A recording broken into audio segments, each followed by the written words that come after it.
देखिए श्रेष्ठ भारत समाचार शुभम राय के साथ।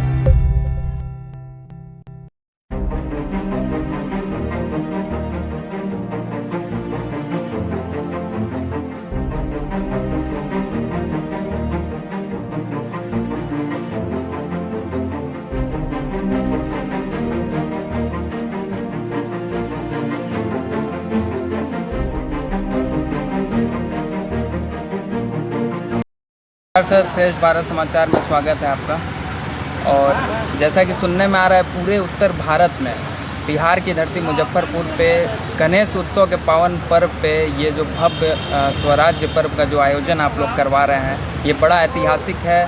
तो सर, क्या कुछ है इसके बारे में पूरे विस्तार तरीके से मुझे जानकारी दीजिए आप। गणेश महोत्सव के गणेश जी की प्रतिमा की स्थापना अस्थायी रूप से नहीं, पूजा के हेतु मुजफ्फरपुर के ऐतिहासिक राम दयालु सिंह महाविद्यालय में स्वराज्य पर्व के अंतर्गत, जिसमें भारतीय सनातन साहित्य, संस्कृति, कला, विज्ञान का एक बृहद समागम भी होगा। पुस्तक मेले का परिवेश रहेगा, सांस्कृतिक कार्यक्रम होंगे, राष्ट्रीय अंतर्राष्ट्रीय स्तर के बड़े बड़े कलाकार आएंगे, स्थानीय भी जो अपने विषय के ज्ञाता है, जो संस्कृति कर्म से जुड़े हुए रंगकर्मी हैं, उनकी प्रतिभाओं की भी प्रस्तुति यहाँ होगी। तो मिला जुला कर 10 दिनों का आयोजन आबाल वृद्ध स्त्री पुरुष विद्यार्थी से लेकर बड़े बड़े राजनेताओं के लिए बड़ा ही संदेश परक है।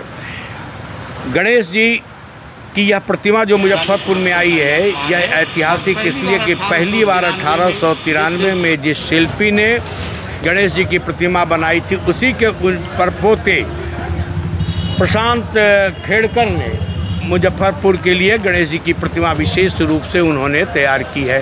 12 फीट की यह ऊंची प्रतिमा और साथ साथ लोकमान्य बाल गंगाधर तिलक के 6 फुट की प्रतिमा आरती करते हुए मुजफ्फरपुर के लिए एक भव्य आध्यात्मिक, साथ ही साथ सांस्कृतिक, यह केवल दृश्य नहीं है, यह आत्मसात करने का एक अवसर है, ऐतिहासिक अवसर है। लोकमान्य तिलक मुजफ्फरपुर में 3 बार आ चुके हैं। राम दयालु बाबू अपने साथ 2 दिनों तक रखे थे। इससे बेहतर जगह स्वराज्य पर्व पर चर्चा करने के लिए, तिलक को प्रणाम करने के लिए, गणपति उत्सव के लिए और दूसरी जगह क्या इससे बढ़िया हो सकती थी। इसलिए इस जगह का भी एक अपना ऐतिहासिक महत्व है और यह संस्कृति के बीच का संगम है। राम दयालु बाबू, लोकमान्य तिलक, गणेश सबके हैं, तिलक सबके हैं। इन्हीं संवादों के बीच यह 10 दिवसीय बड़ा आयोजन मुजफ्फरपुर के राम दयालु सिंह महाविद्यालय परिसर में होने जा रहा है। क्या लग रहा है सर, कितने की संख्या में लोग आएंगे पूरे देश भर? अनुमान नहीं लगाया जा सकता है।